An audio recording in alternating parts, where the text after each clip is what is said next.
Blog Talk Radio. Here at ACIR Radio, American Communications Online, or any affiliated stations or websites are not responsible for what guests, hosts, or call-ins may say. All programming is intended for informational and entertainment purposes only.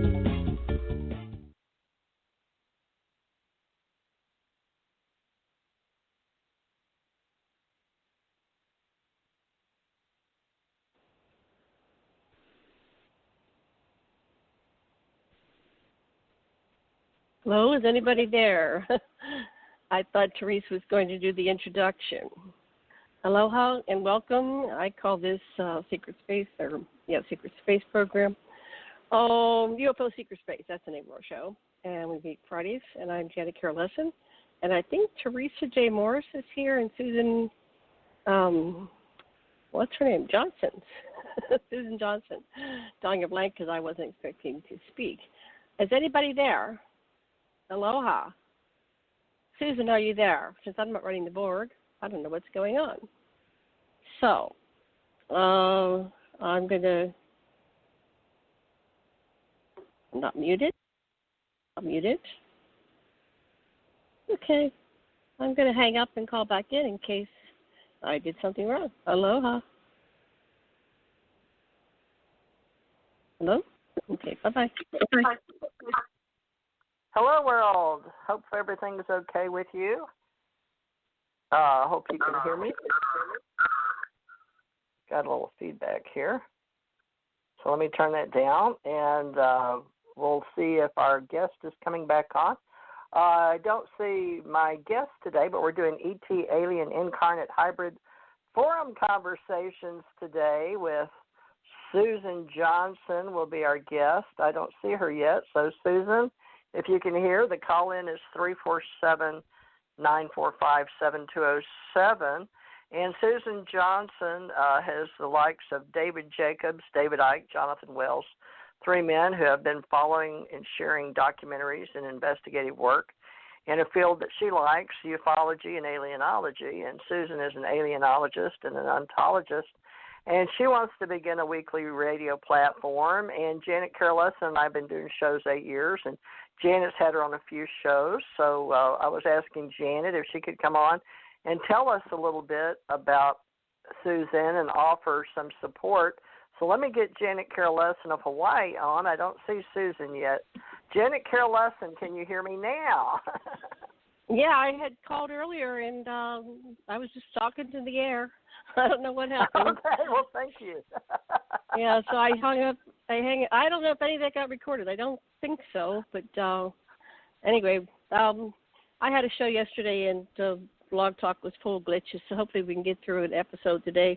I'm not sure where Susan is. I can try to call her or text her and see what's going on. We just talked to her 30 minutes ago. I can't do both things. Why don't you tell everybody about yourself? And I really I can't call, and I can't do two things. So I wish I could do more. Wish I could do both things, but I'm trying to get it. I'm trying to look her up and text her. You put some good stuff before on her. Well, I'm just JKLessin. I've been doing these shows since 2012, but I've been working in media since I was a kid. I've been on a lot of television shows, radio shows. Main subjects are right now extraterrestrials, ufology, alienology, disclosure, contact.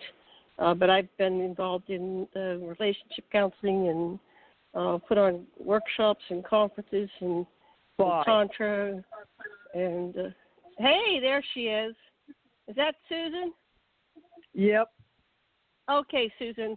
Welcome to, I call it UFO Secret Space. That's my Friday show. I don't know what Theresa's calling our show, but we're doing a group broadcast, recording it on Blog Talk Radio, and you're Susan Johnson. So rather than us reading your bio, which is kind of boring, we're going to start with you telling us your story. And then when you go for about 5 minutes, if you kind of self-monitor, then you can ask us if we have feedback or additional questions. And we're going to do this dialogue for about 2 hours. Maybe we'll take a break at the top of the hour, but we're going to go for like 2 hours. And if you're getting long-winded, we're going to go, thank you. And that's your cue, like, okay, time to trade voices here. Our listeners get bored if it's the same voice going for 2 hours. So with that, Susan Johnson, take it away and tell us from the beginning, go back in your time machine to your earliest memory when you came into this physical form as Susan Johnson. Where did you land? Did you remember anything before you came in? And what was the earliest memory you have about life on planet Earth as Susan Johnson?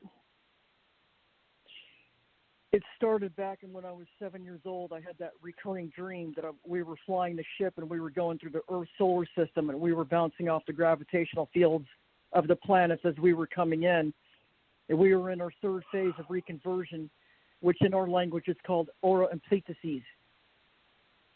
And we were coming in toward the Earth, and when we went past the sun, and we were going at the speed of light because the sun looked like a solid ball of rock. That means if you're going at the same speed of something, it's standing still. That's how I knew we were going at the speed of light. And then when I came into the Earth's upper atmosphere, a black hole opened up to the right side of the ship, and everybody else was still asleep, and I was awake. As I woke up first because I'm a navigator, Masvari, they call it in our language, Svari, Asvari. And I woke up and I said, Ecna was my pilot next to me, and I said, Ecna, shift the mass away from to the black hole, not away from it. And he shifted the mass away from the black hole, and then that's when we got obliterated. Now Ecna and the rest of the crew were what they call human Nyendans. I was an Aquaruin Nyendan, which means I was an ovoid formoid, not a humanoid. Even though we look humanoid, that's why they call us formoids. We're really multidimensional beings like an ovoid. Argoid is the actual race that we're from the other universe. Well, anyway, I kept getting the same dream over and over again. And then I'd wake up cross-legged like an Indian looking at the closet in a full-blown sweat several times. So then I had to go into the library at 7, 8, 9, 10 years old. I started doing my research.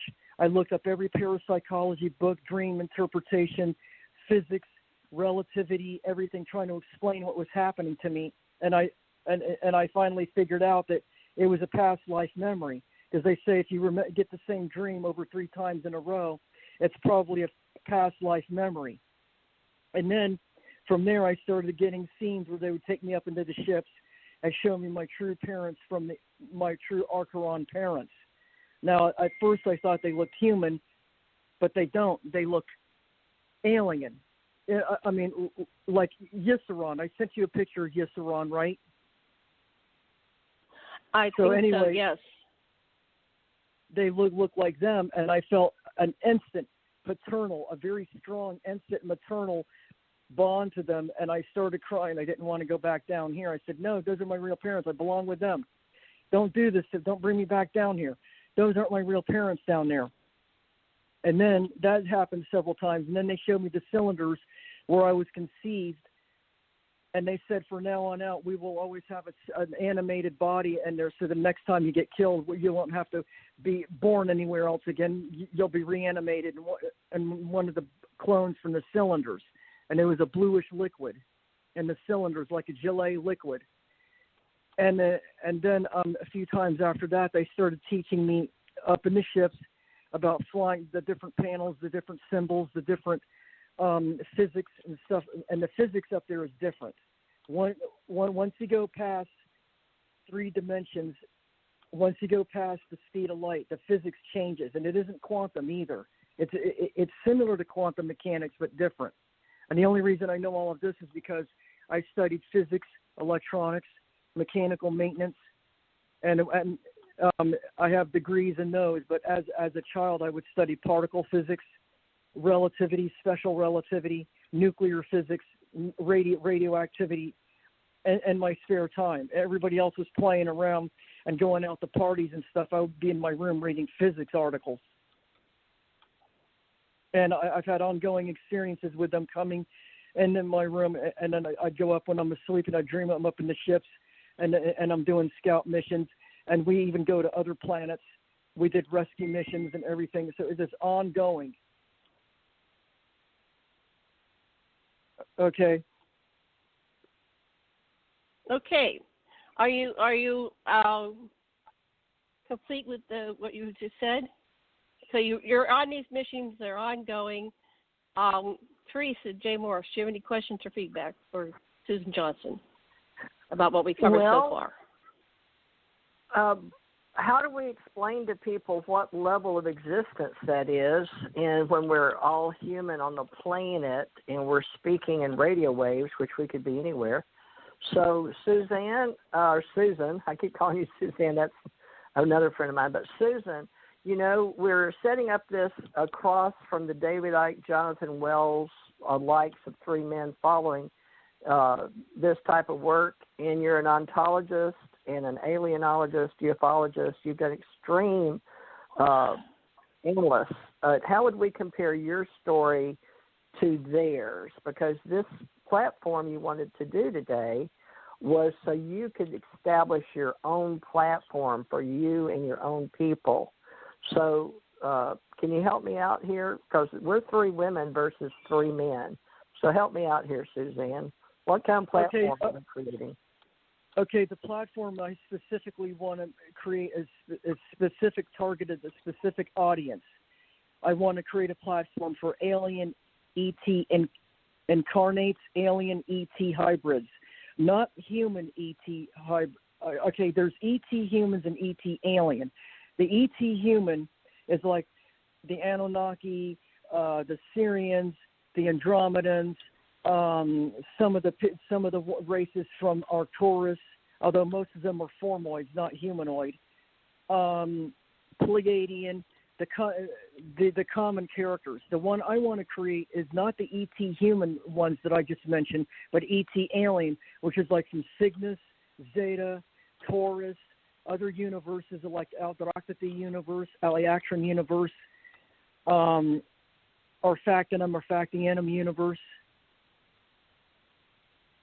and any other kind of triune universe that's adjoining this universe through and on the boundary conditions. And I want to set up a platform for ET alien incarnates, ET alien hybrids, not ET human hybrids, if you know what I mean, and not the starseeds, because a lot of them are ET human incarnates into a regular human body. I specifically want to target those lesser known races that have not had any kind of a platform or a voice and are not being properly represented. And I want to present it as the work that we're doing, like stabilizing the sun, stopping the CMEs from hitting the Earth, and stabilizing the central planetary energy vortex of the Earth, dimensional shifting, a lot of the dimensional and energy work that we're doing, and I want present us in the true light instead of all the vilification and demonization that the other three people they paint with a wide brush. They represent us as being in the same group with the negative reptilians and the negative grays, and believe me when I say that the negative ET tall whites are in control of everything. They control the world governments. They control the evil elite. They shower them with gifts. They allow them access to their secret space fleet. And all this they're demonizing and vilifying us through the mainstream media and all these other UFO experts and stuff because they don't want us here because we're an obstacle. We're intervening and we're making everything right, which they do not want. They want control over total reality. And if they can control the Earth, they can control the whole matrix that controls the very nature of physical reality. And we're in their way because we want to make it go to its next ascension phase, and they don't want that. The other thing, we're also a threat. Could you read it? I think that's your end. Those little beeps. Okay. Okay, continue. Okay, so the main thing is most people who are in this field are humans experiencing this. I'm alien experiencing this. And how many aliens experiencing this are being heard, are being listened to? And they have a lot more detailed information, more accurate information than the human experiencing this, because the human has filters, emotional screens, religious upbringing, and brainwashing that distorts the perception of what's being presented to them by the ET aliens. And then they demonize and vilify us because they don't understand our nature. They don't understand the true nature of the universe. And they don't understand the true nature of being an identity. And this is why they vilify us, and then it causes hysteria and paranoia on the general population. And the general population are going to attack us. They're going to ostracize us. They're going to block us from gainful employment because we're a threat to, because basically the bottom line, we're a threat to the grip hold that the evil global elite has over the human population. Because if the humans start experiencing other types of beings and their true natures and everything, they're going to see us for what we truly really are, which is highly evolved, benevolent type beings. And once they see that and they start to understand us, and in so doing, they start to understand themselves, because the contrast creates understanding and insight. And they don't want that, because that'll liberate the mind from being controlled by the negative ET scourge and the evil elite.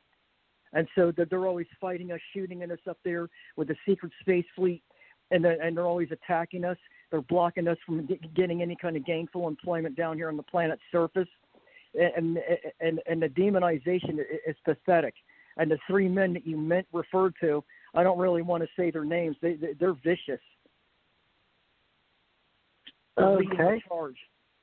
Janet, you understand that we can universally say the benevolent may or may not be above those in this galaxy. So maybe we need to establish some perimeters, dimensions, overlays, realms. Janet, do you have any input from your many years of interviews of how to do this?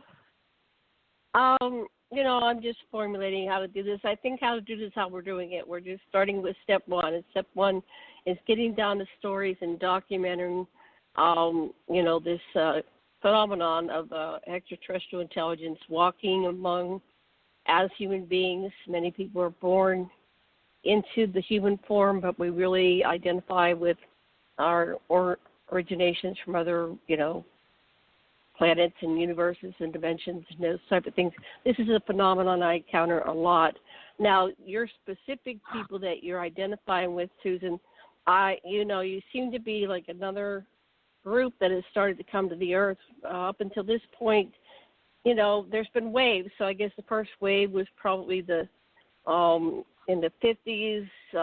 I guess that was the Venusians and Valiant Thor, and the ships were coming down at Big Rock in California, and people were gathering. I heard that they had 20,000 people at those gatherings out in California, and then the ships would come down, and people of those times some of them would go and walk out and go right into the ship. So we have different generations with the Betty and Barney Hill phenomenon in the early 60s and so on and so forth.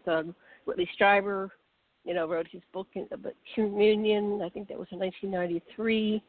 Or was that earlier? No, it was 1980-something, 86, 87. Yeah, I was in my second marriage at the time. So anyway, just begin. We don't have all the answers, but we don't need all the answers. We just do step one, and step one is this show with Susan. So, Susan, continue. What else would you like to tell our listeners about your early years, your beginnings, your memories, how you are dealing with this, how you're coping with this? And then in about another 5-10 minutes, stop and ask us to interject again. Back to you, Susan. Okay, and in my earlier years, but actually before I had that recall dream about flying into the black hole, I had I was around 5 years old, and at that time, my two brothers in the front bedroom, they had because we were all little kids then, they had those plastic monster kits where you make plastic monsters, a mold and everything. and you play with those, and they'd have little toy airplanes and stuff, the usual stuff the kids play with in the front, as little kids. And I was by myself because no one had anything to do with me because the kids in the neighborhood were either much older or much younger. And I had an eye that turned in, and I had to wear an eye patch because I was born with amblyopia. Nobody wanted to be seen with the freak, even though I didn't think of myself as a freak. I was always told that I was very beautiful because I have long copper red hair, and I have brown eyes and an orangish type skin. I don't have the usual ruddy redhead complexion per se, real milky white skin with freckles all over. I had more of an orangish reddish type tan to my skin.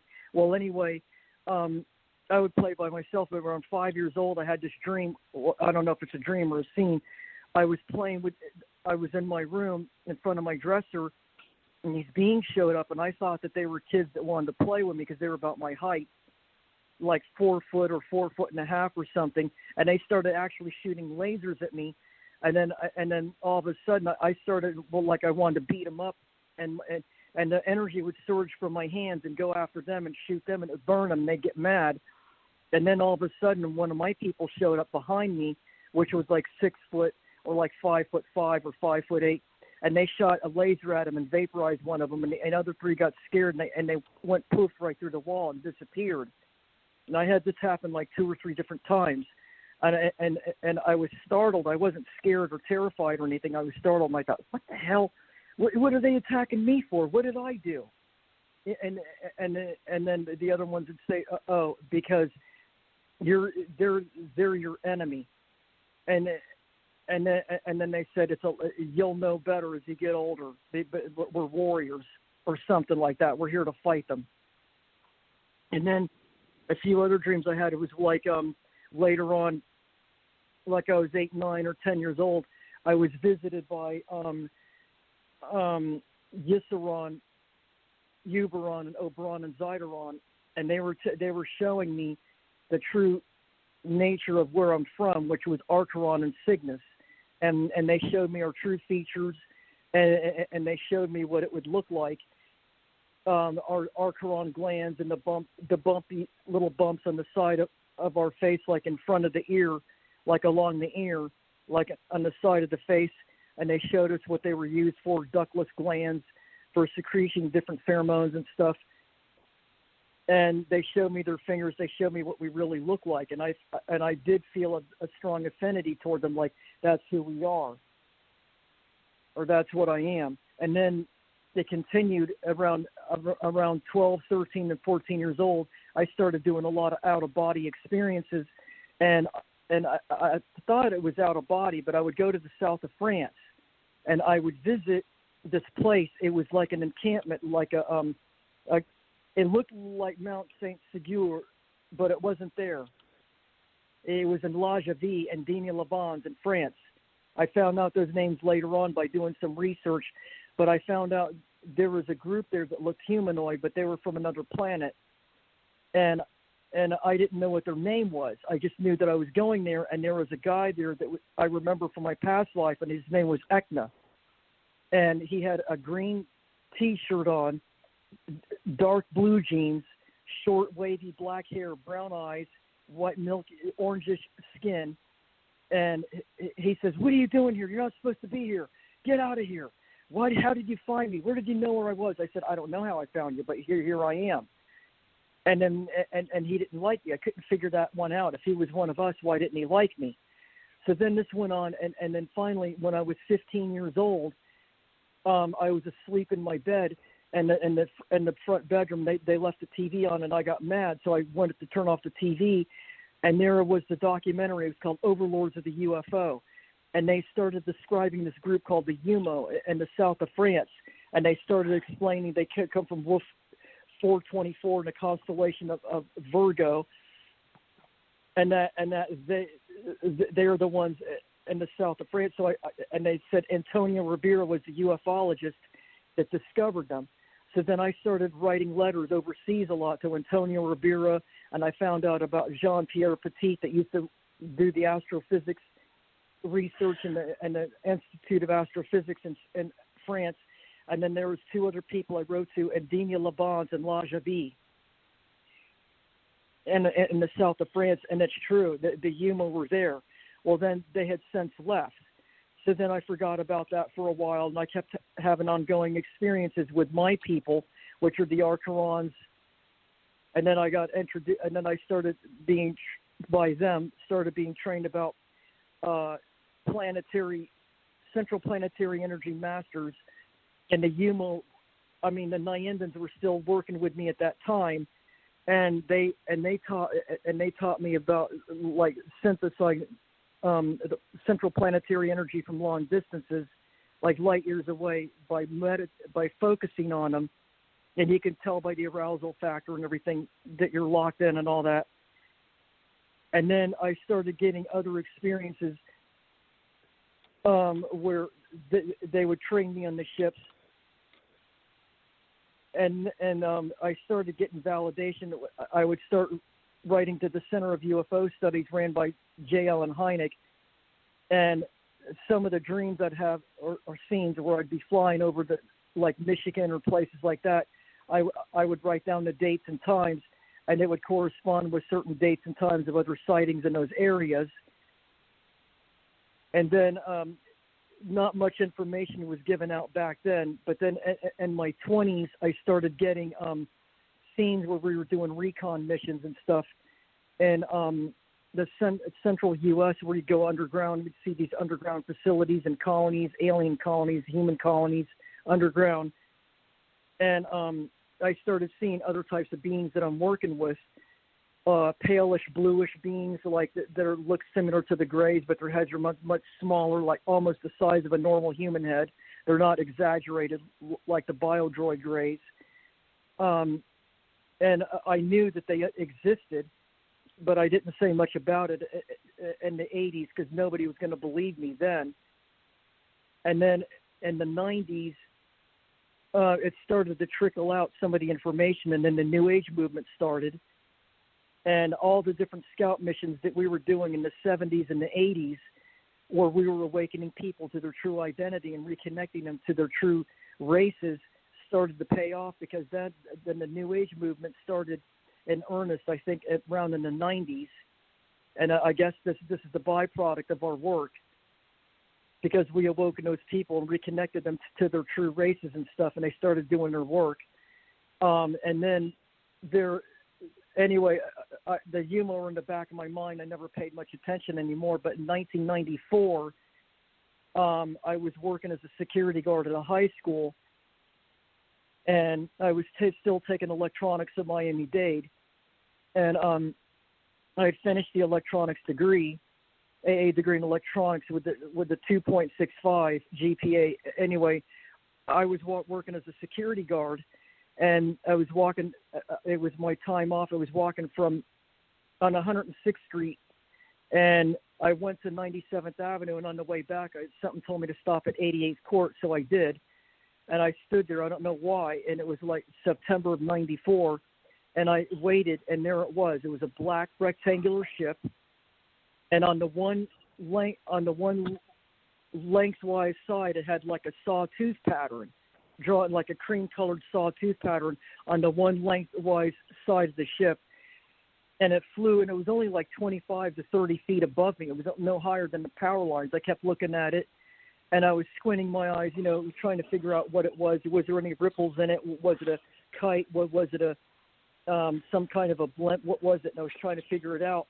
And it was perfectly still over me. There was no ripples in it, nothing. And it was windy. It was perfectly still, solid black, right? So then I thought, what about, because at that time I was obsessed about the UMO, and I said, I formed a triangle with my 2 thumbs and my first 2 fingers over my nose, the bridge of my nose, and I kept trying to say, are you UMO? And as soon as I did that, the thing shot up to like 50 feet. And I thought, oh, my God, I was like shocked. I was like startled, like, whoa. I didn't know I had that much ability to focus and concentrate like that, because I used to do that all the time with Lyra and Cygnus and Taurus. I used to communicate with my fingers telepathically and try to get information back, feedback and everything. I found out that they're not humanoid, they're Aquaruin. That's another story in of itself. But anyway, the ship banked to the lengthwise, east and west, went to 97th Avenue, and slowly came back. The 3 bicyclists went by, 2 joggers went by, and I didn't draw their attention to it, but something told me it was meant for me, not for anyone else to see. And then it came back over my head again, and then it orientated itself north and south again, lengthwise, and then I looked at it a little more, and then it just went to the north, and it disappeared behind the trees, never to be seen again. Well, then about the next day, I had this so-called dream or scene or whatever, where I was on board their ship, and I was laying down, and they had this circular pattern thing over my head, and it made like it was green on the inside, and it had like little gray segments in it, and it was making like different concentric circular patterns, and it would shift, and there was like 3 or 4 green spheres on the outside of it, and the spheres would change position, and and every time the spheres would change their positions, there was like the pattern inside of the circular thing would change, and they had this real long Q-tip that went in the right side of my ear, and as they kept rotating it back and forth, this elongated thing went in the inside of my ear, and it didn't hurt. It tickled, but it didn't hurt. It didn't hurt or anything. I wasn't scared. I don't know why I trusted them, but I did. And then when they got done, that was it, and I woke up. Well, I have a ever so slightly raised circular area in the top right of my forehead with a little tiny pinhole in the middle of it, and I have a slight shadowing of a perfect isosceles triangle in the center of my head, like near my hairline. And I knew it was them. So then I had subsequent scenes with them after that where they showed me their ships, they showed me their technology, the flat screen panels that they use for imaging, with the quadruple coupled spherical devices, and then they showed me how to interface with those. Then they showed me the control panels on the ships, and there was 2 or 3 of them that took a personal interest in me, and the main one was Darlon, and he took me down to the generating area of the ship, which is below the main, cockpit area where they fly the ships and everything, and he walked me around, and he showed me these upside down teardrop shaped, where the wider part of the teardrop is on the bottom and the thinner part of the teardrop is touching the top of the ceiling of the room, and they were like a cream colored with a slight tinge of purplish and a slight tinge of bluish in it. And he said all you have to do to adjust them is you just touch it. And I touched it, and it would shift. What they are, they're gravitational transponders that convert electromagnetic and negative neutral quantum energy into gravitational fields. It's a field inversion sphere they use. And I went along and they touched it, and their name for it is called Trigits. They said we call these Trigits. And they showed me all of that, and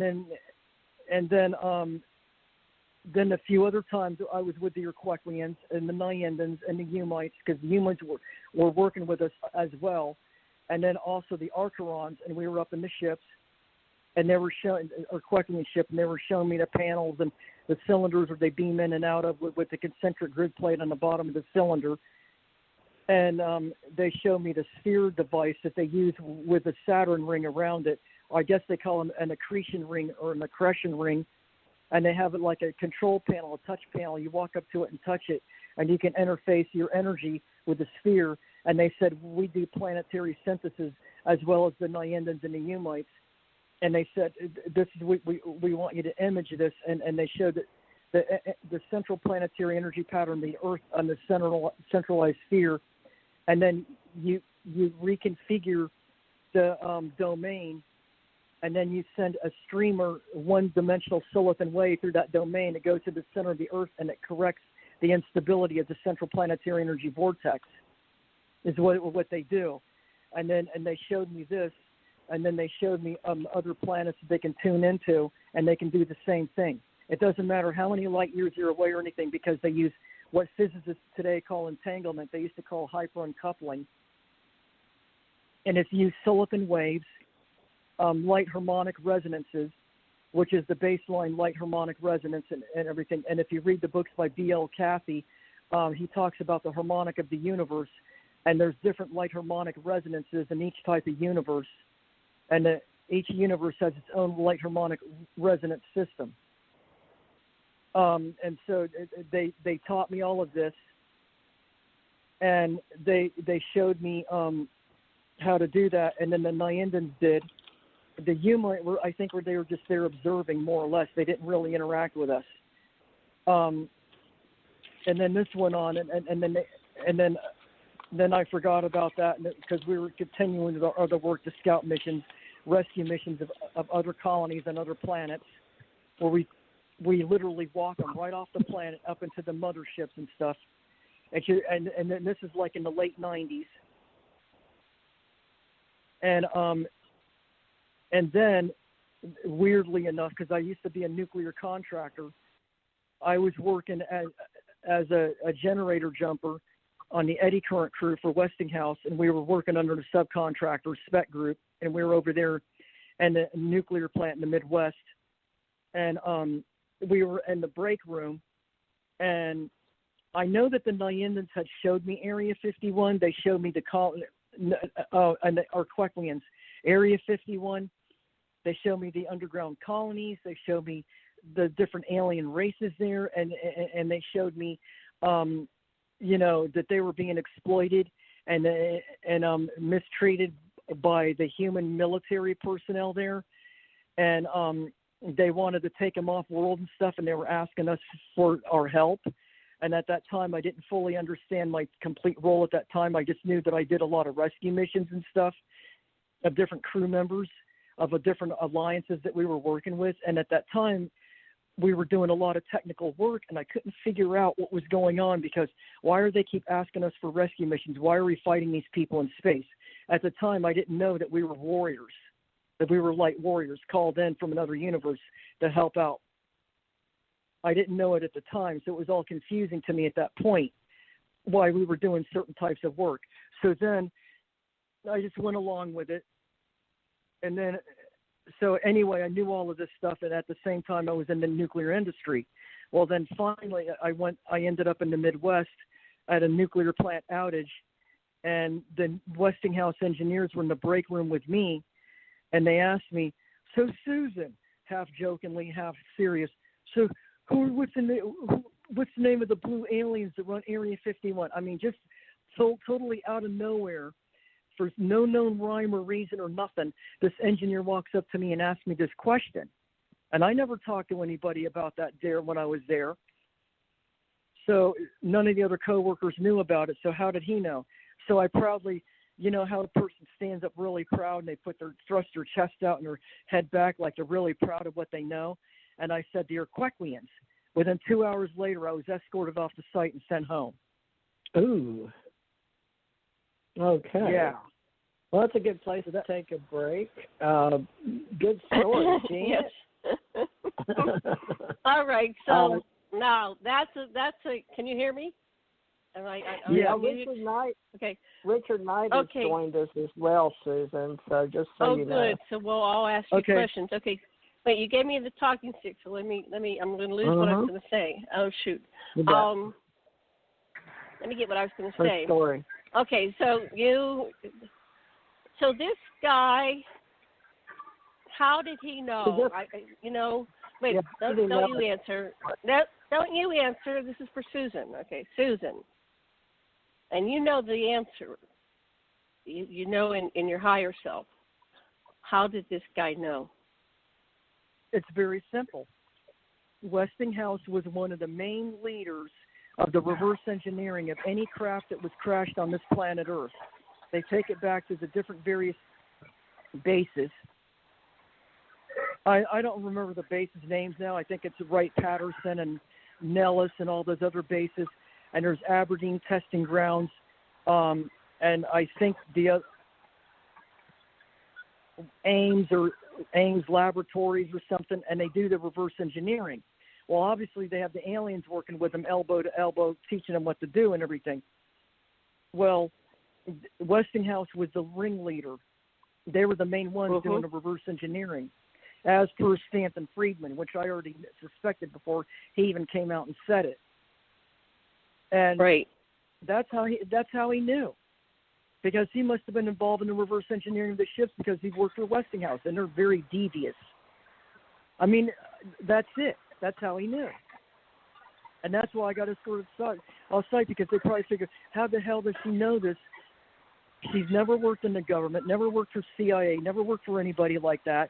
Yeah, I was a nuclear contractor, but I was a civilian nuclear contractor, not military, not DOE, not DOD, nothing. So how did I know? He was probably figuring, how the shit does she know this? Well, obviously. Right. Let me have a follow-up. I have a follow-up question for that. Okay, so it's possible, with what you just revealed, that Stanton Friedman, who was, admired by the UFO community, all, 50, 60, whatever years he was doing this, he died in his 80s, that he might have been here to manage the narrative and what would get released to humanity. So he was here like the manager of the narrative to make sure that we didn't really find out absolutely what's going on. So, Mike, I want to go back to so this was a colleague, and say the question again he asked. What was the question he asked you? So, Susan. So what is the name of the blue aliens that run Area 51? There in the room when you responded, when he asked that. There was one or two other Westinghouse engineers, and there was 3 or 4 of the in-house so-called permanent Westinghouse employees that go on their Westinghouse employee team that go around, and they run all the eddy current testing on all the steam generators. So there's like 4 permanent Westinghouse eddy current employees, and there was like 3 Westinghouse engineers, and there were some other, maybe 1 or 2 or 3 people in there from the local utility, and that was it. Okay, so you had a lot of witnesses. So you could have been, somebody's asking about the blue aliens. You could have been joking back and say, they're the blah, blah. And so they could have all just laughed. Ha, ha, ha, ha, right? So what was their response when you responded? They didn't laugh. They didn't respond. They didn't do anything. Okay. They acted totally oblivious to it. And then you found out how? Go over that again.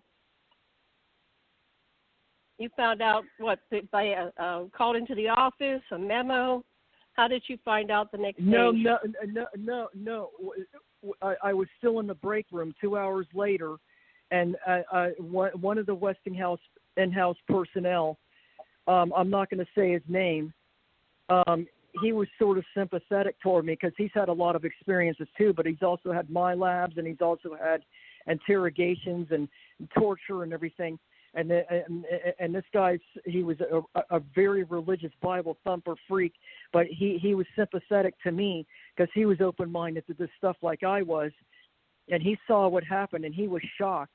And he came in later and said, because he was one of the ones that had to escort me off-site, and he asked me what happened, and I told him, and he said, "See, you knew." He said, "It wasn't anything you did wrong. It was they set you up or something."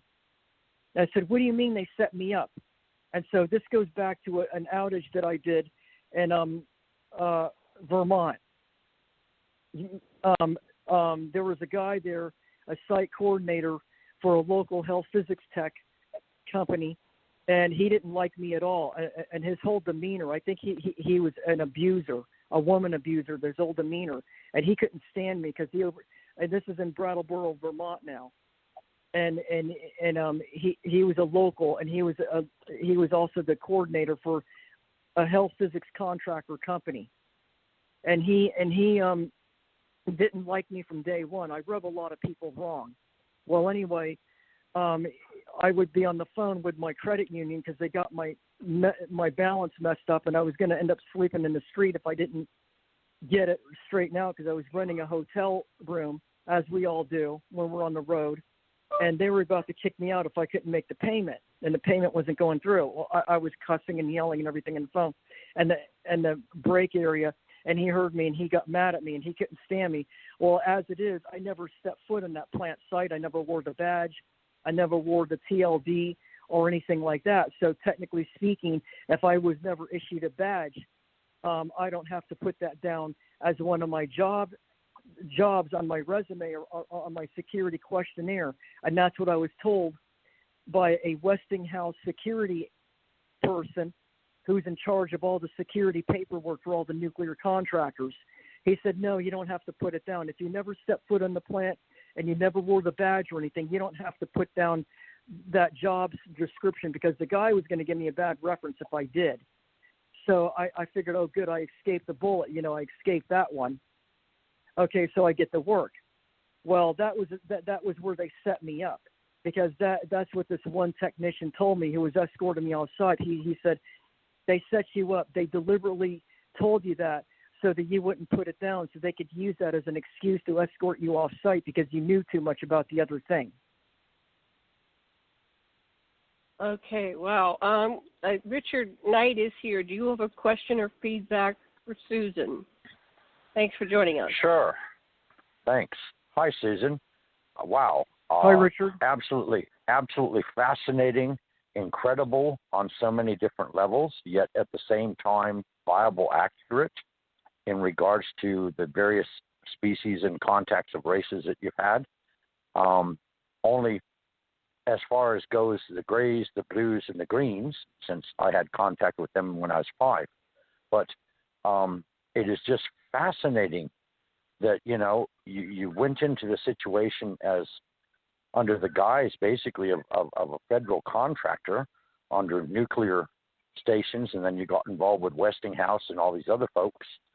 And then in turn to have direct contact and be given so much information that was evidently and is evidently to, I'm sure, a large extent, extremely classified, because there's lots of people that don't want us to know what you're actually coming out with.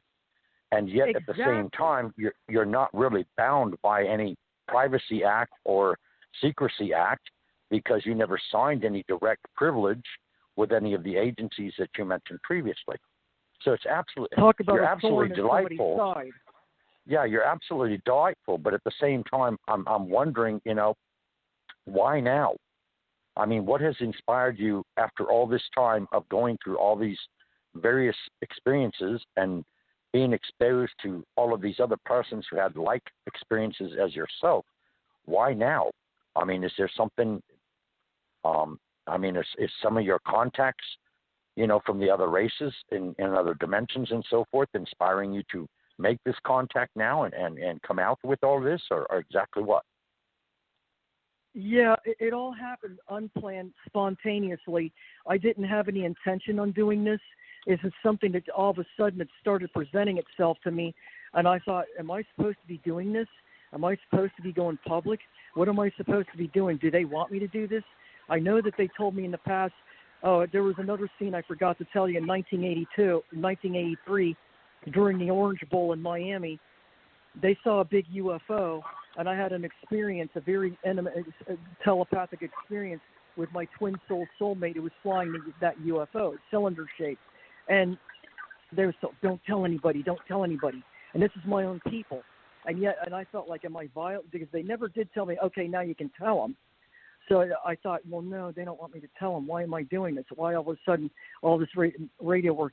And I telepathically asked them, they said, well, it's okay. That isn't going to have any relevance one way or another on our security or on our work or anything up there.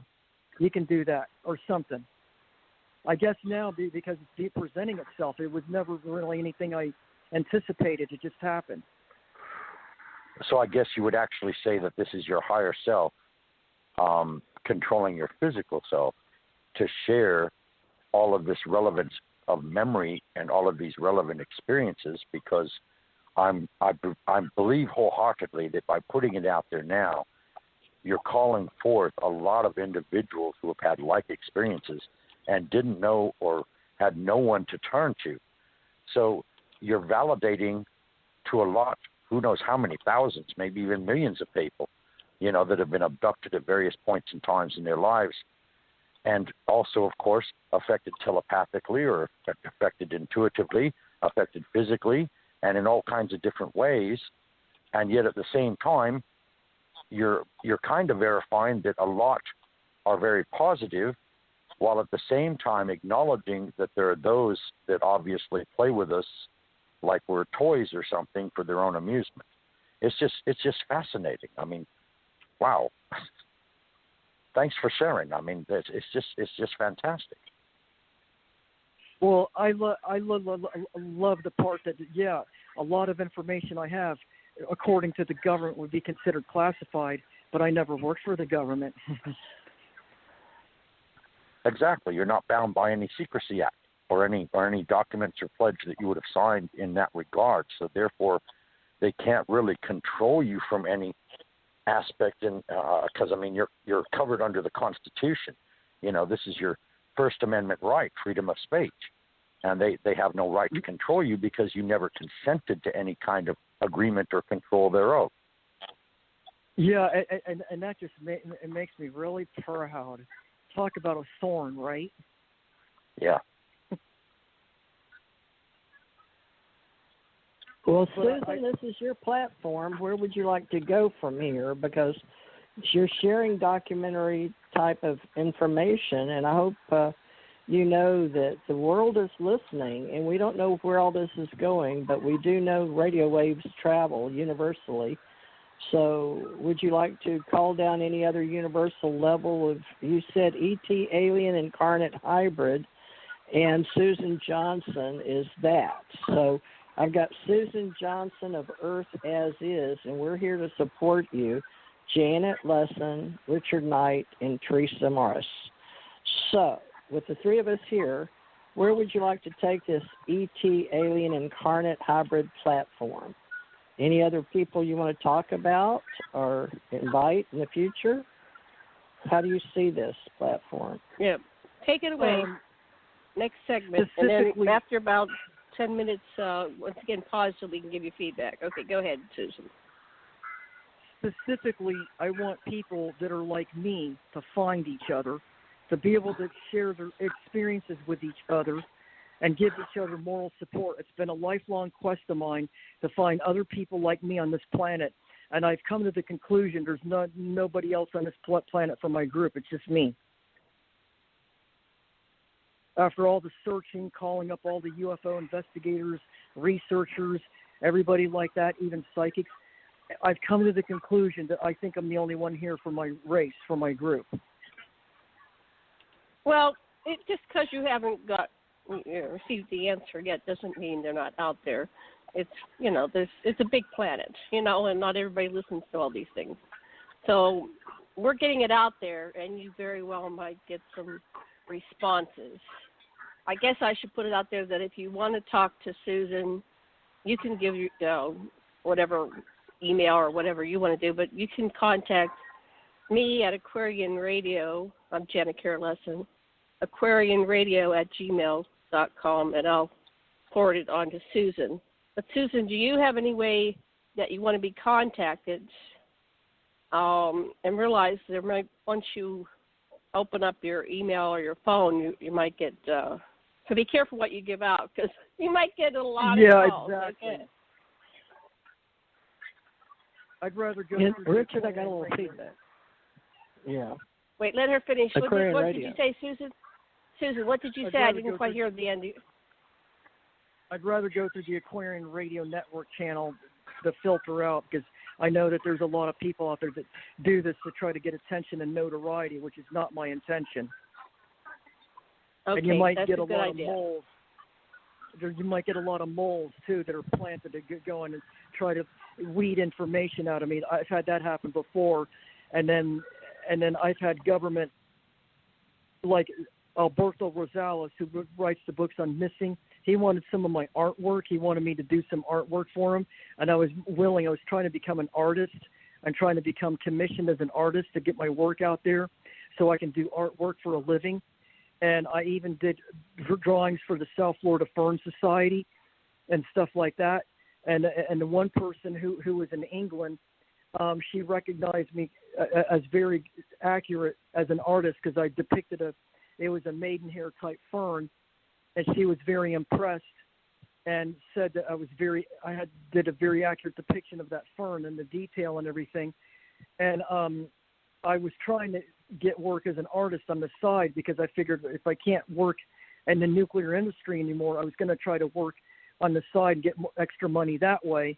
And then this Alberto Rosales said that he wanted people to do artwork, and I answered, and I started talking to him a little bit because he asked me about my background, and then all of a sudden he just blew me off. He emailed me and said, "Don't ever call me, don't ever contact me, email me, text me, or any way, shape, or form. I don't want to hear from you anymore. The government is involved." Okay, well, let's focus on positive aspect of this work. So we know there's going to be some, I don't know what's called, kooks and crazies out there, but I will do what I can to screen them. I always do that anyway. That's what I do. I get contacts all the time. So once again, it's aquarianradio@gmail.com. But realize I will be screening you, so please, no trolls. We don't want any trolls. Okay, so back to Richard. Would you like to ask Susan a question for this next segment where she's going to go into the information that we need to know? And we're at the top of the first hour. We're going to go 2 hours max, and then we're going to call it a day. We'll come back another time. So go ahead, Richard, ask Susan a question. Susan is the focus of today's show. Take it away, Richard. Oh, and somebody's got a lot of background noise, so please mute if you're not speaking. Thank you. That's Richard. Richard, are you sitting in front of a computer or TV? He may not can help. Hang on a second. No, there's two other things I want to mention about the. There's two other things I want to mention about the Urquequians. For some reason, the strong impression I'm getting from the way people react to me when I start talking to them about them is that for some reason, I think they were working with the government at one time and they broke away. They disbanded the contract because of the fact that they were not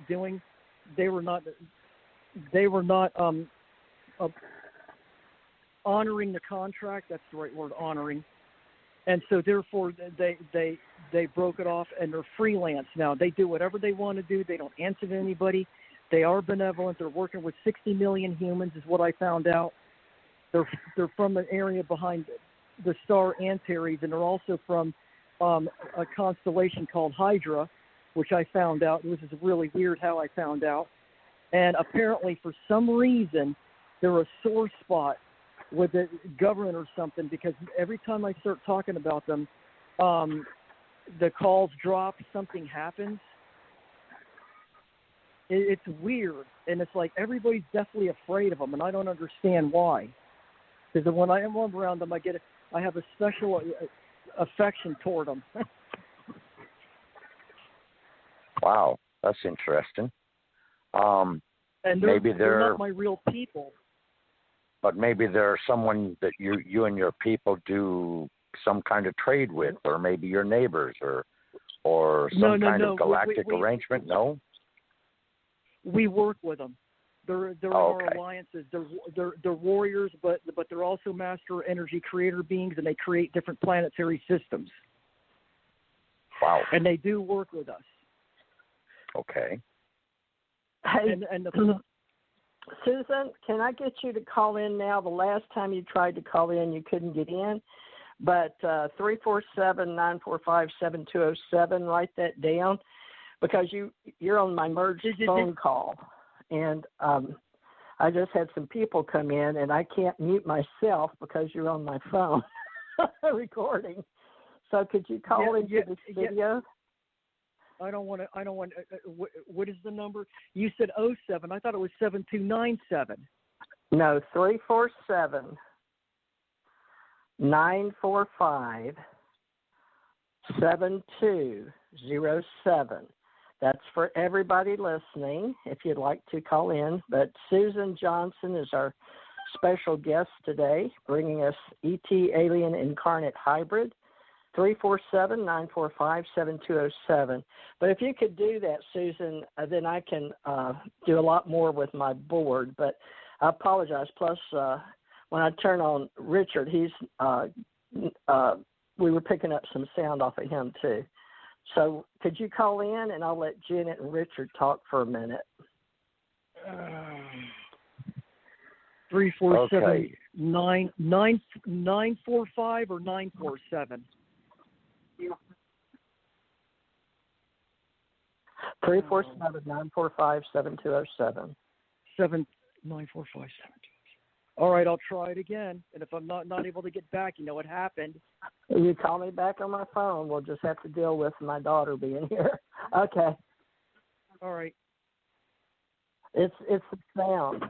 So Susan's taking a siesta for a minute to dial back in, and Janet's doing the same, correct?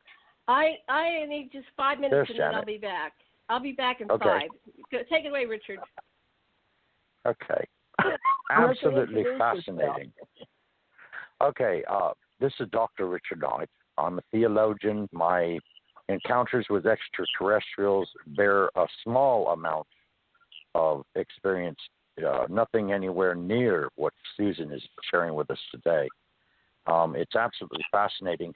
And maybe perhaps she's sharing in order to put the call out so that you can reach others that are of her own species or of her own race, or if nothing else, at least bring forward those that are light workers and warriors just like herself that are here on the planet with a similar mission. Because now... Okay, she's back now. Yeah. She's back now. Susan, you there? Susan, can you hear us? Yeah. Thank you, Richard, for that dialogue. I appreciate that backup, that validation. Well, it makes good sense, you know. I mean, you're coming forward now because you feel isolated and alone. And I think we've all gone through that process.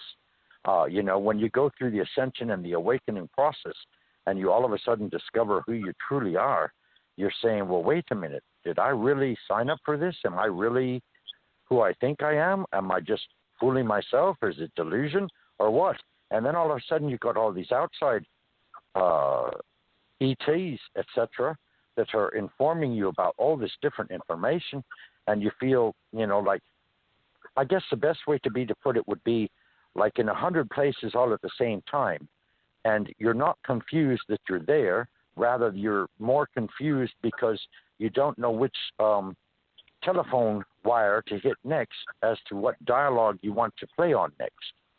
So it's like you're this universal spokesperson for all these different races on all these different levels from all these different dimensions, and that's incredible. I have never met anyone like yourself, Susan, and I am deeply pleasured by our acquaintance.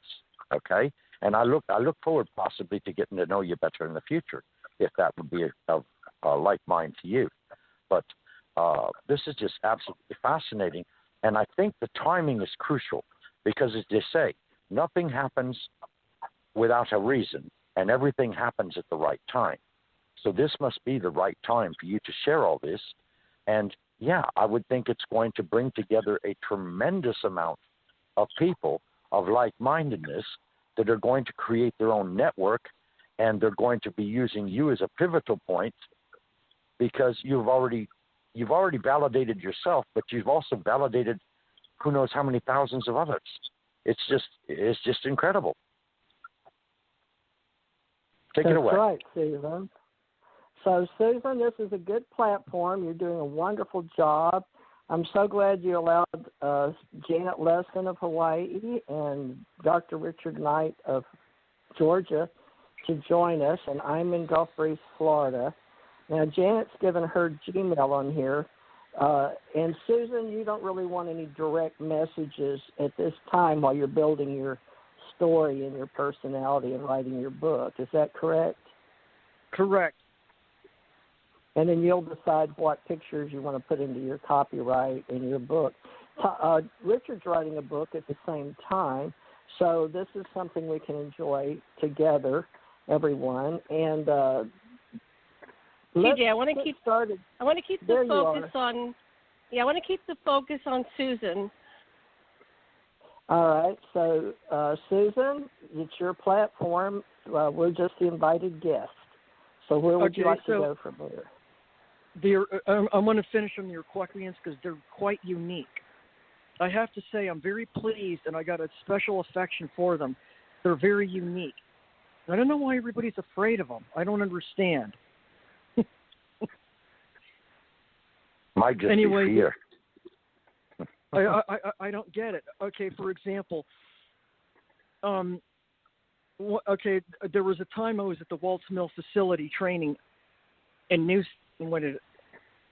Pennsylvania, and we were training for the eddy current crew. That was before we went out to that nuclear plant outage in the Midwest. Okay, so I was asleep one night. Of course, I had this scene. I'm always having scenes where it was the courtyard and the back of the Waltz Mill facility, and there was all these, like, I don't know if they're air conditioning units or whatever, and they were caged in and the chain link fence, like, around them. And there was, like, just a straight lawn area, a grass area between, like, the back of the facility and some woods that, and anyway, apparently, and I didn't know this, and I might get it if I say this,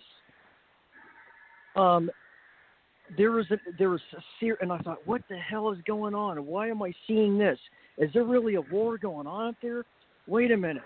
Fighting? I never heard of this. Where's this coming from? I see these ships up there shooting lasers at each other, and then 2 or 3 scout crews were on the ground running around, and they were trying to get away from the ships that were shooting lasers at them. And then I show up with Naya, Yissaron, Odavar, Argdalon, and Zyderon or whoever, and we're fighting, and we're running around. I go, well, what's going on here? And then the Nyendans no longer work with us. They broke away. That's another thing, because their planet went belly up, and they got involved with the Tall Whites. So we had to ban our relationship with them, but that's another story. But Naya was there, Morja was there, and we were all there walking around. And I told the other crews to take position and try to aim at the belly of the ship or something like that. And when they couldn't do it, I said, okay, walk around the corner. And we set up what they call a portable portal, where they just literally walk off the planet back up into their own ships. Literally, we can do that. Well, anyway, beam down underneath, and there's basements underneath the Waltz Mill facility. And they're not basements that you use for, like, you know, the residual heat remover pumps or the steam generators or anything like that for the nuclear plant. These were separate basements that were used by the military to interrogate and brainwash different witnesses or different people for intelligence training or torture or whatever as far as I'm concerned, they were torture chambers. Me and Naya and Yissaron and Argdalon beamed down in there, and there was 2 or 3 alien abductees that were there, and they were shot up with sodium pentothal, and they were going to be interrogated by, I don't know who these people were, some kind of intelligence agents or something. And there were some 2 or 3 negative ET tall whites there with them, and 2 negative reptilian types. And I said, the hell with this? And I tagged every one of them with a resonating energy signature, and I spoke to the ship, and they beamed them straight out of the chair up into our ships. And then the ones that were there started fighting us, and I started fighting them. I killed 2 or 3 of them with the laser pointer. I'm not going to tell you where the laser comes from, but then I yelled into my device, yes, sir.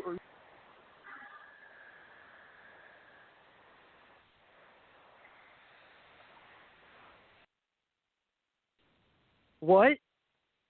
Hello? Hello?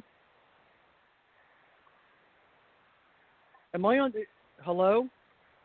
Who are you trying to talk to, Susan? I was trying to talk to TJ and Janet. They're not there? I presume they are. Fucking, we're here. Okay, we were muted. Keep talking. It's okay. Keep going, Susan. Okay, so then the ship pulses me as hard as it can, and that pulse drops the other people and kills them instantly, and it fried the computer system. And then after that, we all beamed out.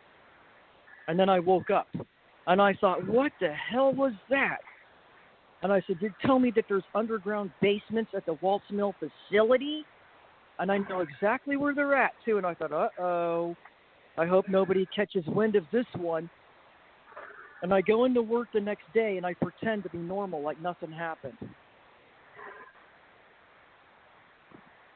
Now that was that was like extreme.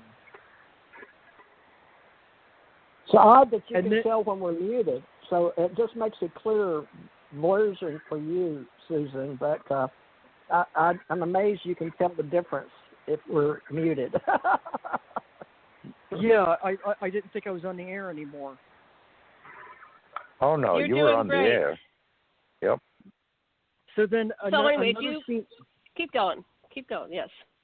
So then this is the most revealing part about the Urquequians. I couldn't believe this. I had another scene, and this was like back in the late 90s.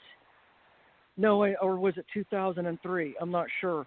But I was up in their ship along with my people, Yisron, Argalon, Odavar, all of them, and Darlon and Morlon and Arlon, who are the three leaders of the Urquequians that are also very, intimate with me.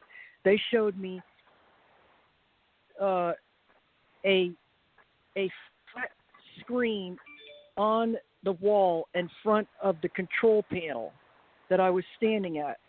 And then on the control panel is the quadruple coupled spherical grid plate like I told you about.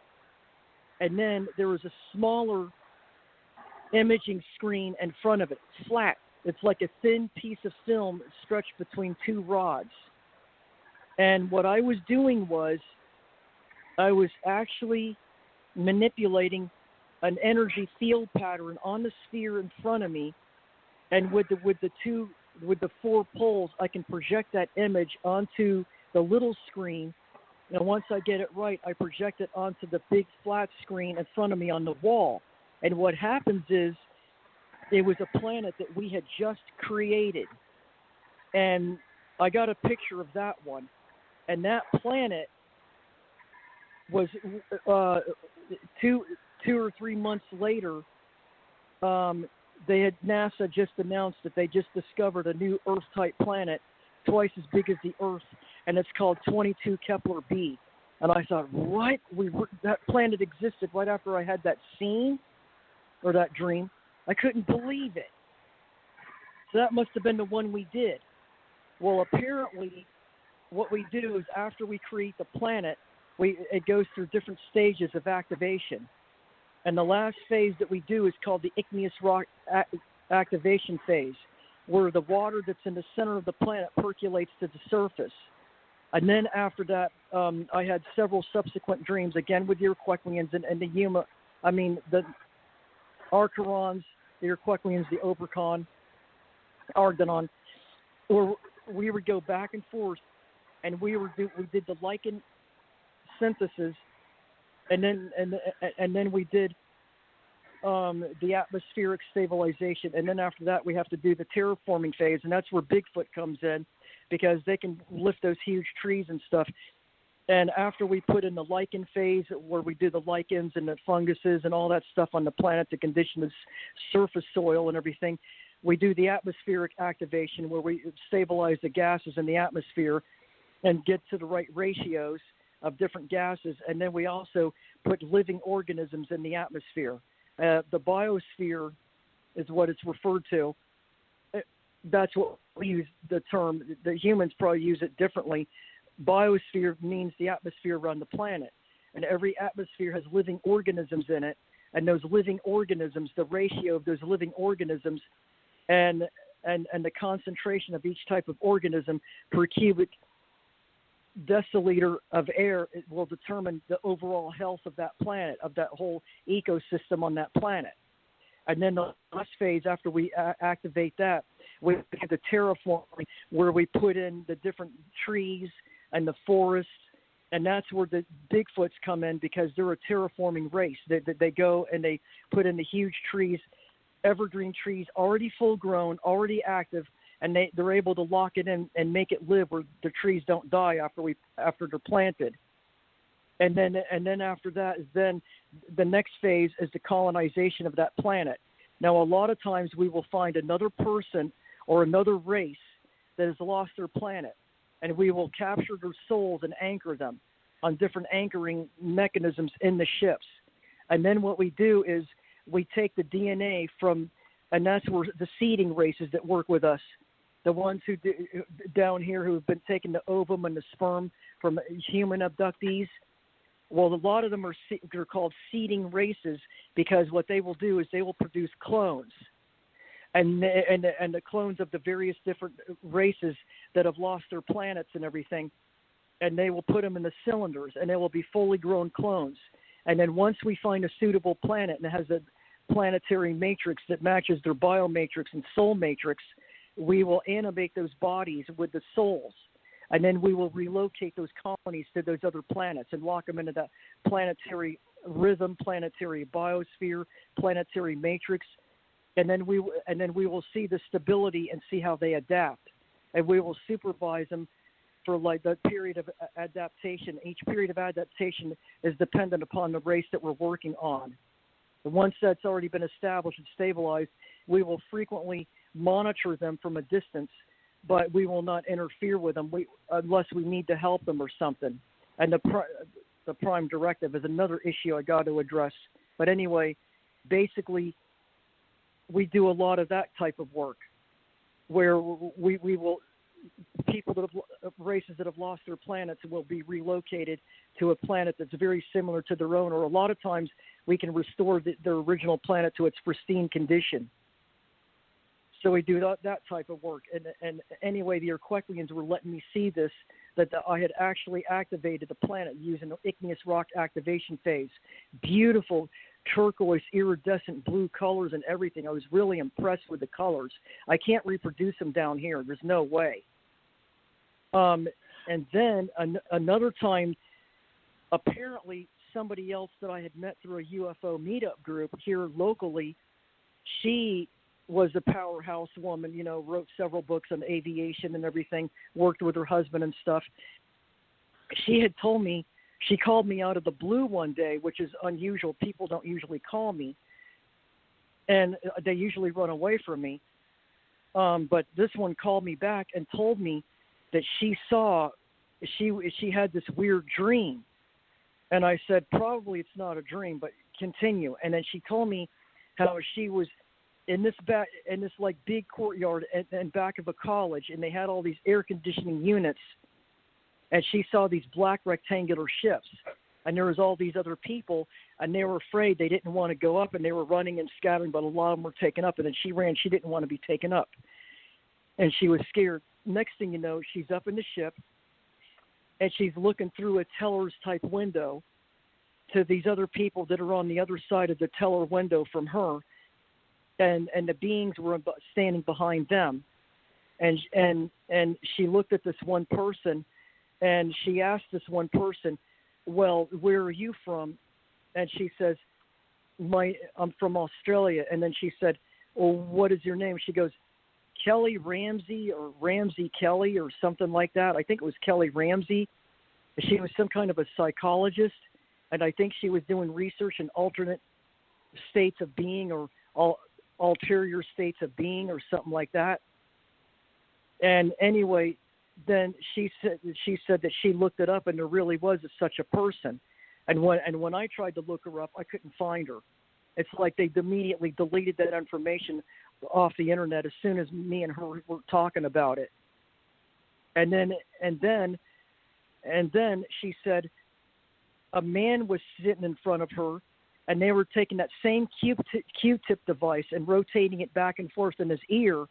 But instead of him just like enjoying it and sitting there and passive, no, he was screaming and yelling and writhing in pain, and he was scared, and tears were coming down his eyes and crying, and the aliens were doing this to him.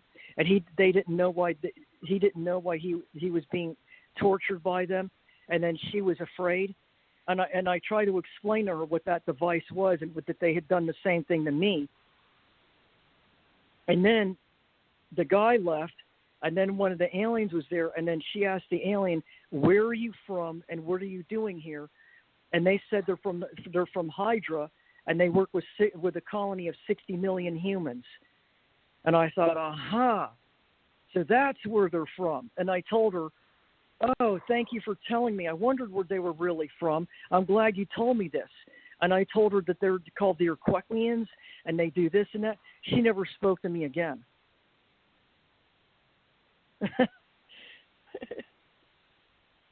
I mean, it's like, for some reason, I don't know why.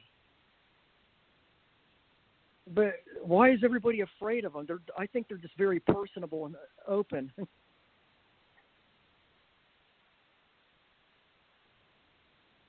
Okay, I'm done. Okay. So let's go round robin here. Theresa, do you have any questions, comments, feedback? Oh, I wanted to say something before I forget. You were talking about the relocation program for different species that may have reasons to vacate their original planet. Maybe they're running from something. Maybe their planet's no longer livable. But I have been working that project. I have I wake up with very strong memories of just having been working on the project. I go and sometimes, like the one planet, we found a bunch of ruins, and they were just absolutely gorgeous. And so, but they were bigger than the Earth humanoid size.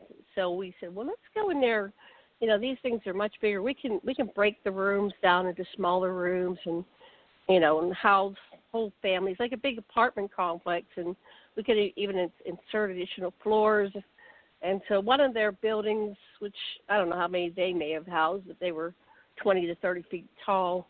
They could have housed X, and one of their buildings we could fit thousands in there as opposed to hundreds of them. So, so I saw them. I made that suggestion telepathically. I'm not sure who I was talking to, and then they brought me back about a week later in real time here, and it was bustling with people, and most of them seemed to be, they were all Earthlings. They said these are Earthlings.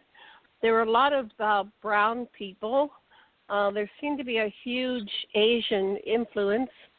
They were kind of wearing that kind of garb, and they had a lot of music playing and dancing, and they were celebrating, and they brought a lot of, crafts people that could build and remodel, and then everything that we need to support people that could cook. And anyway, so they were celebrating because they had transplanted, I don't know, tens of thousands of people there. Their conditions where they were living before were not optimal, and so they were celebrating. So I went back, and then another time they were dancing in the middle of the street, and I'm following this. They came over, and they were excited to see me, and they swept me up into the celebration. And then I felt like really rejuvenated, like I could dance for hours and not be tired at all. And so I'm dancing and following this parade, and next thing I know, there's a little cow, a rope to a cow, a little calf in my hands, and they go, everybody has their cow here. I go, okay, so there's a gift of a calf. And so anyway, it was very beautiful, and I came back, and I was just smiling ear to ear. And so I'm really happy to be a part of these relocation programs, so I'm aware of them as well. So with that, I'd like to pass the talking stick to Theresa or Richard, whoever wants to go next, to give Susan feedback or maybe additional questions or comments. Who wants to go next, Theresa or Richard? Richard, do you want to go? Sure. Okay. Susan, what exactly do these Aquaruins look like? Are they humanoid like us, or are they distinguishable as other kind of beings, or exactly what? They're taller on average, about 5'8" to 6 foot tall. They have, of course, they got 2 arms, 2 legs, and a head. And the head is not as big as the grays, not exaggerated. They're like a sky bluish color. They're really odd. Their eyes are really cool looking. They're like a really deep royal blue. They're solid, deep royal blue eyes, and they're like a funny teardrop shape where the tip of the teardrop curves down, and the wider part of the teardrop is toward the corner of their nose. And they have a regular nose, and they got a regular mouth, and they got the long fingers with the knotty protuberances on their all their knuckles on their fingers, and their sternum itself, they got that circular area. Instead of the sternum being flat like ours, they have like a circular indentation on their sternum, like above where their breast would be, or in between their breast, and there's similar musculature like us. And they have, I don't know if they have a retracting penis or not, but they do have big balls. Okay. That was a bit of an unexpected information by all means. We're going to do a show. We had a brief conversation off the show. We're going to do alien sexuality, but not this show. But that's a preview of what's coming, so to speak. Ha, ha, ha. So go ahead, sure. Richard. I'm sorry to interrupt you. I just wanted to explain. We're going to do a show on alien sexuality. Go ahead. There's only one other vital question that just seems to be steaming in my mind, and that is, Susan, do you have the ability to recognize other races or other beings of other races that are in human form when you come in contact with them here amongst what appear to be normal Earthlings? If I do, I don't know it, because probably I haven't ran across anybody yet. That's how severe this isolation is between all of us. Okay. Because I know you had mentioned previously, the lizard, when you were down in the basement, there were lizard people there, and there were some other beings there, and there were some tall white ones and so forth. But I'm presuming, or I guess it should be said, that actually you're physically encountering them while you yourself, I guess, are in an etheric form? Or are you actually physically present? I'm physically present. Now, sometimes I'm in my present form, or sometimes I'll shift into my alternate form, which looks more like Yisseron. You might have seen the picture of Yisseron, what he looks like. Not offhand, but I mean, I wouldn't be at all surprised either, because I have kept up with some of the literature. And I have shifted a few times, and my niece has seen me actually shift. Oh, wow. But I look more like Yisseron when I shift. Mm-hmm. But now, our Magdalon from the Ruvawan, also in Cygnus, near Cygnus X1, he has worked with me and helping me shift into alternate forms. And he can make my eyebrows thicker, thinner. He can make me look bald. He can make my hair look stringy. He can make spikes come out of my head. He can make my face distorted. And he's actually teaching me how to do that on my own. And this is our Magdalon.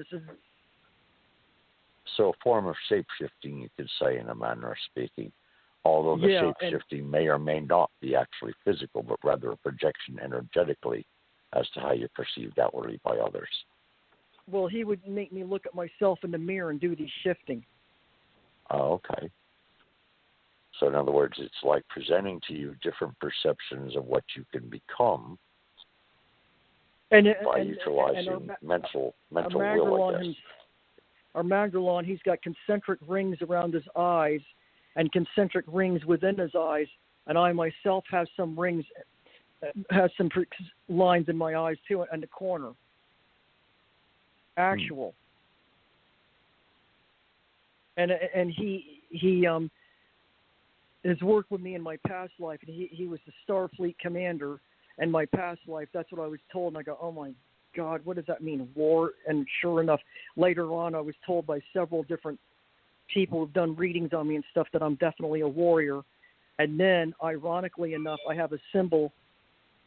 What is that beeping noise? I don't know. It's not here. I'll put myself on mute. No, I got sidetracked. What was I saying? It's okay. You were talking about rings around the eyes, and then you were talking about in past lives. And then you had also readings of your being previous warriors, and you're a warrior currently. Right. What I was told by the they're the elders from the Urfactanum universe. That's where I got the name from. They told me that's what it was. They 2015, I had a scene where they took me up into the megaship, and I was in the cargo area playing with these other beings. They're like 3.5 foot to 4 foot tall, and we were playing our dimensional hide and seek tag games like we usually do. And then 3 elders showed up, and they were like 6.5 to 7 foot tall. And they said, "Come here a minute, Suzerain." So I go to them, and I stood in front of them, and they said, "You are from the symbol on your right ankle means you're from. That means Urfactanum. It is a universe that we are from, and we are the home world of our people. And you're from Urfactanum universe, and it's also the name of a planet that you reside in, an Alienologists universe, before you came over to Taurus." And they told me you are Urfactanum, and that's even alien, even to the Alienologists universe, that we are so alien and removed that we have to be isolated because we are master energy creator beings, and we do energy processes that are totally foreign or alien to even Alienologists universe. Especially, it's going to be foreign to this universe. And they said we come from a very high place where we do universal dimensional work and very adjoining universes to our universe, and that's why you're here now. And they said that's what the symbol means. And they said, I can't go into it now because there's too much confusion and everything going on, too much distraction right now. We will tell the rest of it will come to you. We will tell you later. And I think he was referring to the fact that I was playing with the Cremungians and we were doing our dimensional work and everything, or dimensional play. So he left. I got the impression when he said confusion, he was referring to the ones that I was playing with, the beings.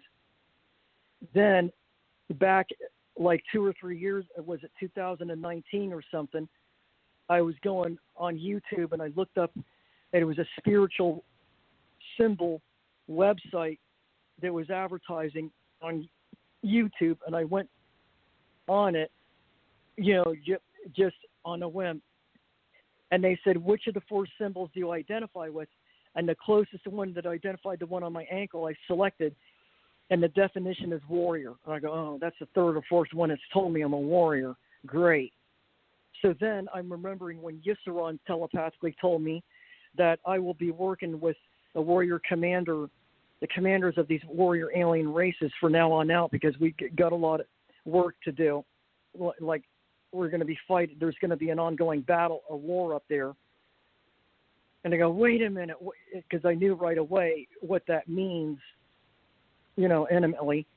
And then I was told in 2008, that was another time I was told I was a warrior. In 2008, I was asleep in my bed, and the helicopter flew over, and it actually shot a laser at me when I was asleep through the window. And Yisseron made me invisible and hid me underneath, like behind the bed. And then 2 or 3 of our ships went after the helicopter, and I don't know what they did to it, but it never came back again. And later on that day when I woke up, I got the real strong impression that for now on, we're not going to let you remember much of anything when you go up anymore, because from now on, we're in a war and we're fighting a serious war. And for your own security and safety, you're not going to remember much from here on out unless it's not related or something. And that year, 2008, I was trying to reinvent myself to make myself more marketable. I took training as a junior health physics tech. I took the Northeast Utilities test and passed it. I was an apprentice boilermaker, and I had to take the apprentice training in Jacksonville, Florida. I did a lot of and I went to the nuclear plant as an apprentice health physics tech, and I also went to as a valve tech up there in Michigan at a nuclear plant up there. I did a lot and find out to no avail. I didn't get hired in any of those places. Oh, I worked as a valve tech at the one plant in Michigan, but that was it. And when I was a junior health physics tech, and the one in North Carolina, I had to go home early because my eyes were really bothering me. They were giving me a very hard time. They were blurry and everything all the time. And I had to go home. And then the apprentice boilermaker tech, I decided not to become a boilermaker because they're very violent. They're very vicious. They beat up on people. If somebody falls from their lanyard on the harness and they're hanging there, they'll sexually accost them and stuff. So I said, I'm not dealing with this because it'll be my luck. I'll get killed or I'll get in trouble. So I didn't go back to them because there was like 2 or 3 boilermakers telling about how they beat the shit out of this one woman, that she thought she was great, that she can do a man's job. And we showed her who the real man is. By when she was hanging there on the harness, they attacked her, and I said, "Forget that." And I decided not to go there because I almost got in a fight with the job steward at another nuclear plant, and he said, "This is wuss. This is baby stuff. Until you do the real work in the phosphate mines and stuff, you're not a real boilermaker."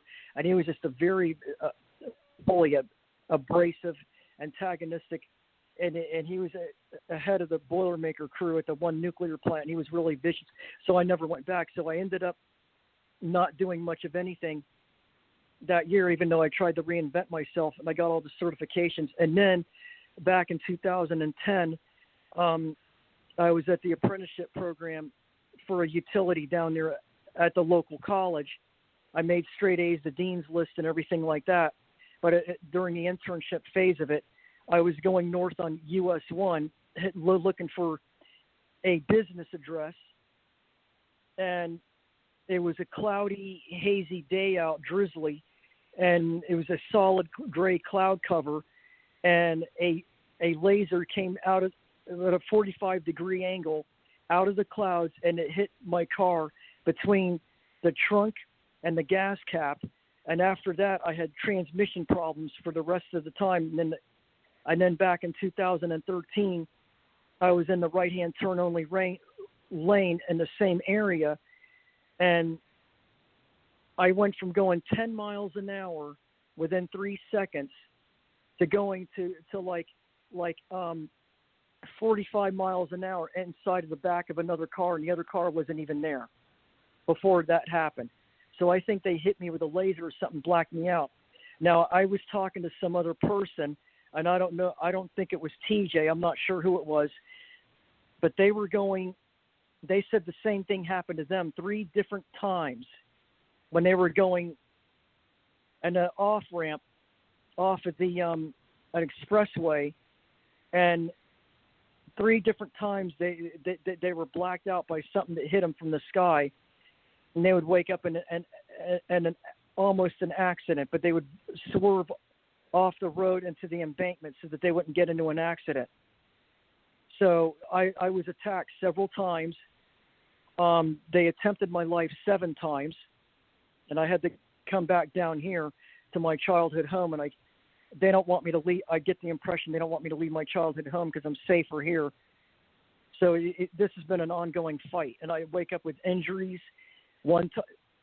Not last summer, but the summer before that, both of my knees were hurting so bad I could hardly walk. And I went to the UFO meetup group that time, and the one woman there who's from Argentina recognized me as being a pure alien. And I go, "How do you know?" And she goes, "I can just tell. I just know." I got the impression she had an experience, and she didn't remember the experience, but somehow it made her aware of other aliens around her or something. And it's just been one ongoing thing after another. Wake up with, I've got a bum thumb on my left hand, and I don't know how I got it, and my thumbs they're not straight, they bend outward. And it's becoming progressively increased with age, the curvature. Okay.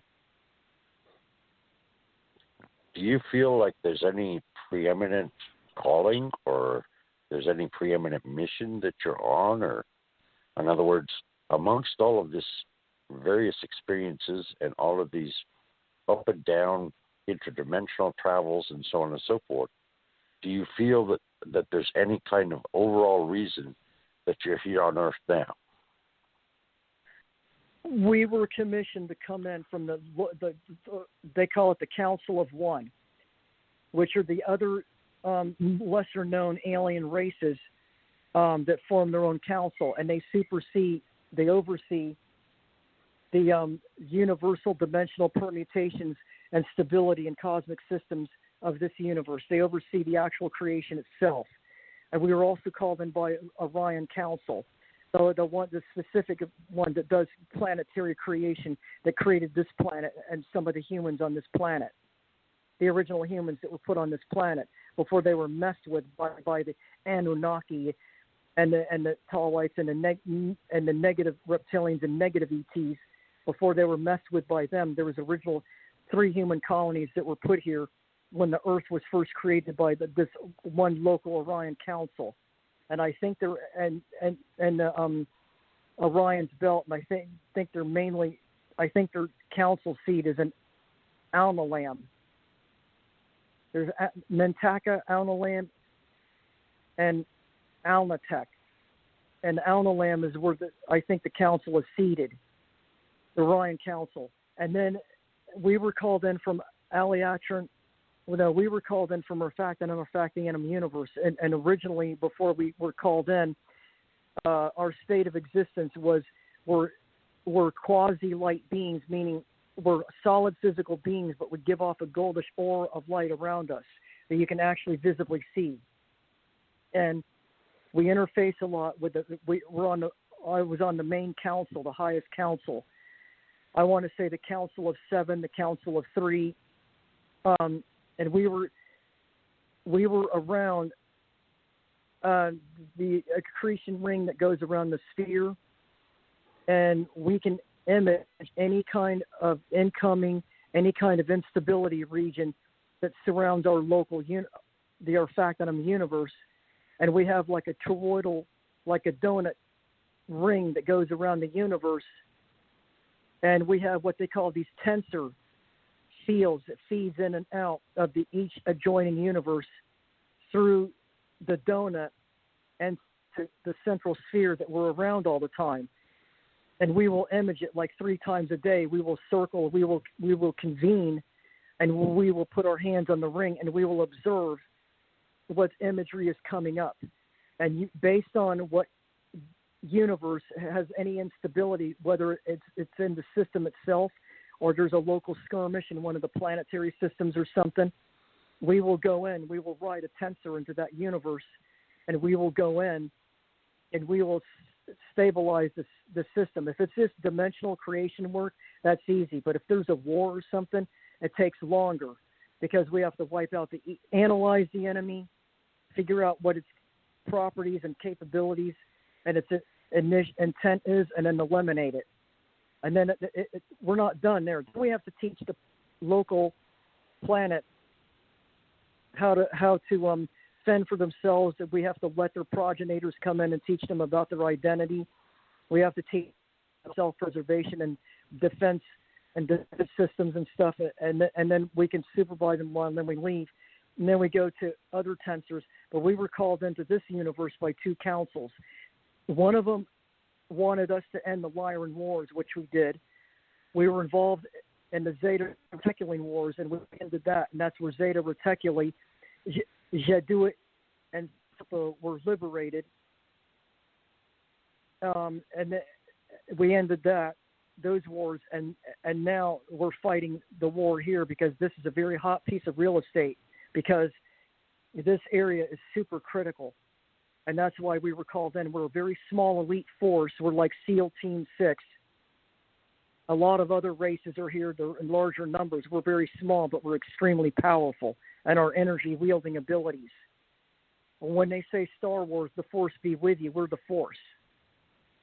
And we were called in to eliminate the evil out of total, complete existence, reverting it back to a pure form of energy. We had to sequester them all into this sector. We've already been doing the pulse, and now it's just a matter of time before its culmination. I don't know when that's going to occur, but it's supposed to be real shortly. But we were basically called in to end all the conflict and wars, and we stabilized this universe into its next phase of development, or its next stage of development, and we stabilized it already. And we're stabilizing the planetary systems, or we're almost done with that, where there's a lot of voids, and then there's a lot of planets that are in the unstable stage of evolvement, where the stars are mostly red dwarfs and stuff. We're stabilizing all of that. I think we've done most of it. And now we're here on the Earth. We locked the Earth into the fifth dimension already, stabilized it, locked it in. We opened up the Stargate system around Orion, and we also guard the Stargate, the Alpha Draconis Stargate or portal that was opened up between Draco and Cygnus. And then we're protecting the Stargate here right now, but it isn't just like watching it like a vanguard. No, we're actually fortifying the gates and everything. And now it's a fierce war. It's gonna get hot before it cools down, and I mean surface hot. And I don't mean nuclear either. So you're creator guardians, in a manner of speaking. In other words, you have the ability to create, but you also guard and interact to kind of bring out a sense of balance and justice, I guess, to other races on other planets and other galaxies, universes, etc. That's fantastic. That's just phenomenal. Timelines. I mean, I realize that in other dimensions, time really doesn't exist. That time as a perspective is really circular rather than linear, as it's observed here. So naturally, there are a tremendous amount of light workers here on the Earth that are perceiving that there is a split between the third dimensional timeline and the fifth dimensional timeline. And if you could elaborate on that, that would be most enlightening. From what I've been shown by the Chobacon, the Urquequians, and now he's been around for a long time. This is another one. He's a tall gray, but he's been with me since my childhood. But he would see me when I'm asleep at night. He would see me between the ages of 8 years old till about like 18, and then he left. And he reappeared about 2 or 3 years ago and let me know that he was interested in me, intimately. Because most beings, when we do alliances, we do it a bonding process, and that's part of the bonding process. And we have to do that because we all have to be in the same wavelength when we're doing missions and stuff, so that there's no dissension or no chance of infiltration or sabotage or anything from within. Okay, so anyway, just today, he finally, I knew he was around here physically for 3 days. I was like really erogenous. I couldn't understand why. And I knew he was in the area and he was interested in me that way. Well, apparently it's all gone now, so he must have, did what we had to do. But he went and showed me, and this is really weird. There was a long, drawn-out scene. He showed me 3 different possible, what you call timelines. I call them probable futures. That's what the Chobacon call them, probable futures. Imagine a ball with spikes going out of the ball. Well, that ball is you, and those spikes are called probable futures, what you call timelines.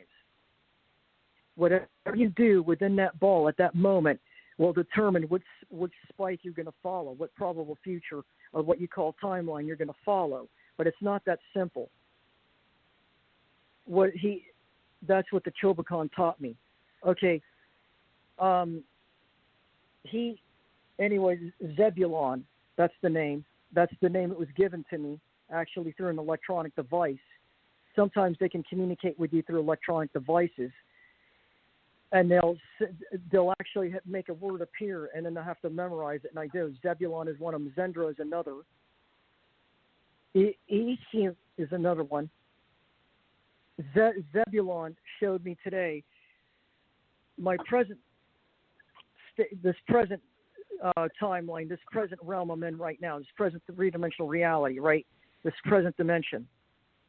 And I was walking down the hallway, and next thing I know, I'm in another, what they call a nullified, meaning it won't happen, a nullified dimension. Same three-dimensional orientation, but nullified residual energy pattern is what it specifically is. I'm walking through there, and the same bedroom, the same house, the same people, everything, only the furniture was different.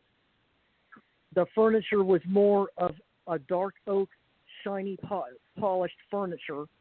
I looked at myself in the mirror, and I saw that I had no gray in my hair at all, and I did not dye my hair once at that stage. And my hair was still straight and smooth because I got straight hair, but it was shoulder length. And and that nullified timeline, I never went to school. I never took physics. I never took electronics, or never took mechanical maintenance, and I never got certifications in OSHA or HAZWOPER, and I never in that timeline.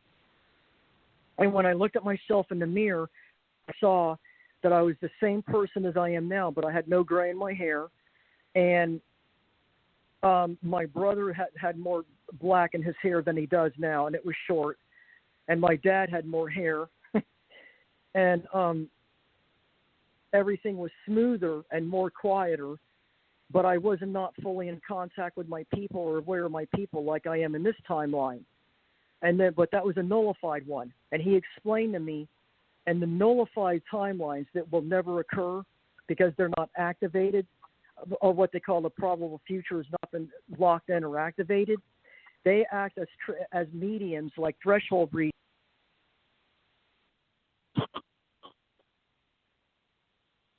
Mute. They act as threshold regions where you can transmit information, transmit people, transmit energies and stuff, and they use it as mainly a communication medium. And the other parallel timeline, which is where I interact with them all the time, which is actually an overlapping dimension. Timeline is a misnomer; it's misleading. And that other overlapping dimension, or superimposition, supercomposed dimension, and this one, when I'm in that alternate vibrational resonance, and I'm in that dimension walking around, I can see myself, and I'm about the way I am right now, and I can walk in the same area and stuff, but effectively speaking, that's just used as what they call a travel, like gateways, like roadways, like highways or stuff, where I can walk around in that time, in that overlapping dimension, and then wherever I want to materialize to do what I have to do, I can use that to negotiate the roadways or walkways or pathways or rooms or hallways or whatever. And then when I materialize, I can either go from there to either anywhere in the ship or anywhere in the universe or anywhere back here, anywhere in enemy territory, rematerialize and do what I have to do and go back. So you see, it's convoluted, it's very multidimensional and everything, and yet I understand it perfectly. Susan, you've got a person here from Chicago. Do you want to see if they want to ask a question? Because we've only got 4 minutes till your show goes. Let them ask you first. Ask me first. Okay, 708. You're live on the air with TJ, Susan, Richard, and Janet. Did you want to ask Susan a question or the panel? Just listening? I can't hear anything. Okay. Well, do any of y'all hear anything? Time to wrap it up. No, time to wrap it up. We have like 5 minutes. Let's all. So. Susan, do you want to do this again or no? You don't know yet, or you want us just to leave it hanging, cliffhanger till next week, or How do you feel about this? Next week. Yeah. Would you like to return or do some other shows, or do you have any plans? Just give us an idea. I think this time next week is good, and we can do this every week. You'd like to do this every week. Now, even if you don't have, are you going to bring other guests on? That's something you can think about and let us know later. But for right now, it sounds like you've been doing a really good job. You've been giving out a lot of information. We appreciate it, and I'm sure if Janet would like to carry it, that's fine. And we'll have you back next week. And Janet and I will be here, and Richard Knight's going to be coming on tomorrow night, folks. And Suzanne, they can get in touch with you through Aquaruin Radio or TJ Morris ET Radio, either one. And we'll get you a page up. And Janet already has a lot of information on Aquaruin Radio, folks. She does a good job as a publicist and a radio host in her brand, Aquaruin Radio. And we appreciate it, Susan. And if we have anybody wanting to talk to you, we'll do our best to cover it and make sure they can contact you, okay? Janet, last words. Oh, I'm really thankful that we got to do this show today. Yesterday, Blog Talk wasn't working, so today we got a show up. Thank you, and we will put it up on our network far and wide. The show main page I'll put this on is aquarianradio.com. I'm not sure which website TJ will put it on. We will upload to our 20, 30, 40 platforms and spread this far and wide. And please do tell your friends. Please like us on our YouTubes and ring the bell so you get notified for future episodes. And I think that's it for me. Richard, what do you want to say to our audience as you part? Well, we appreciate you all for tuning in or listening in or whatever. And Susan obviously is a most excellent provocateur of live experiences in all kinds of different dimensions. And I personally am very, very grateful that I happen to have the pleasure of coming in and actually speaking with you, Susan, and hopefully that we can contact again in some future point. Anyway, I've seriously enjoyed my interaction with all of you tonight, and many blessings. Richard, tomorrow night it is made. So same time tomorrow night. It's Ancients, Alien ET Hybrid, Humans, Decrypt Fusion, Merging Metaphysics. So I guess the Ancient Alien ET Hybrid Humans will decrypt. Susan, you better have an ear in on this one by the sounds of it. My goodness. I must have made it when I was off playing. You must shorten it, TJ. I think it's too long for people. and Richard Knight. I'll have to come in as my alien self on that one. Right. Yeah. So well, Richard Knight is going to be on the platform. I just want to say one thing. We're going to run out of time. Richard Knight is coming on also on the 10th on Sacred Matrix on the Aquarian Radio Network. Go to aquarianradio.com. It's going to be on Zoom this time. And you can click and register. We can fit 100 people in a room, so come on in and watch it live.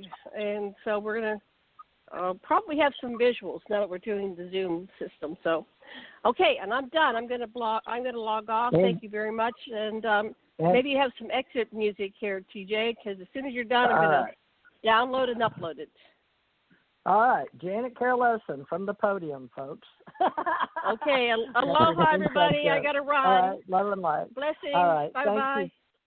Susan, we look forward to having you come back then if you'd like to, if you like your platform, and we'll keep doing what we're doing. And tomorrow night we're going to begin with whatever we can do with Richard that's just, I guess, decrypting metaphysics, sounds like, so. Enjoy having everybody. And all you people that tuned in, we can't do it without you. Thank you so much for 8 years of people that have been so good at following us and helping us. And also, I'm putting a lot of YouTubes out there, folks, under TJ Morris and Theresa J. Morris and American Communication Online and my UFO.Association. And I've just renewed for Susan and Richard, believe it or not, because they're new with this company on this network, TJ Morris ET Radio, so please write that down.